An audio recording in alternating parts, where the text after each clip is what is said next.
Can you tell me what the difference between a gang member and a gangbanger is?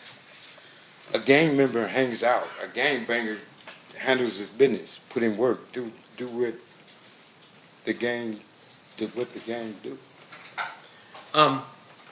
And what was your role with Death Row?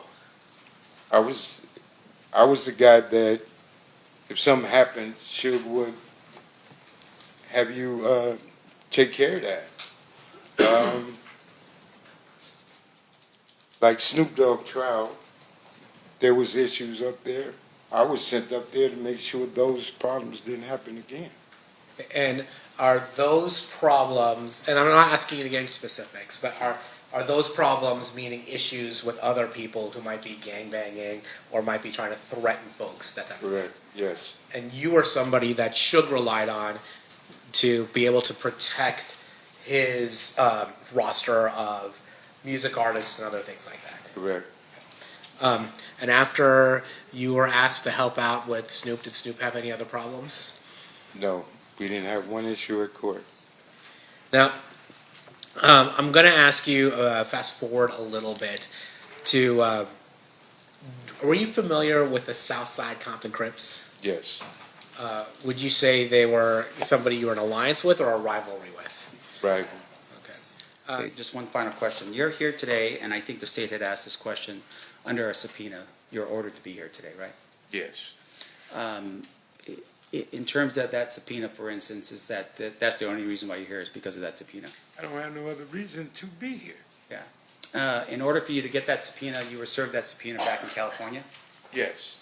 By a police officer? I don't know. He wasn't in uniform. Okay. And that order required you to go to a court in California? I had to go to court and pick the bill. And then that court in California said you have to show up here. And in that court, I cussed them out and told them, you can't make me do nothing. Right. And in that court, they told me that I would be in attempted court. Me raising my grandkids, I'm not going to put my grandkids in the car and move somewhere so y'all can't find me. So all that running and living a different life, I ain't doing it. So I agreed to come. And like I explained to everybody in here, you ask me something, I'm going to be honest about. You ask me something I don't want to talk about, you're going to have a problem. Treat me as a hostile witness. You're not going to talk to me and tell me as a grown man what I have to do up here. I'm not going to send him to prison. You are. So the accusation now is because of the fact that we're trying to ask you questions, you're blaming it on me. You asking me questions. If I just answer your questions, we going to have a problem in here, a misunderstanding. And you're asking me something that wouldn't be good for him. Right.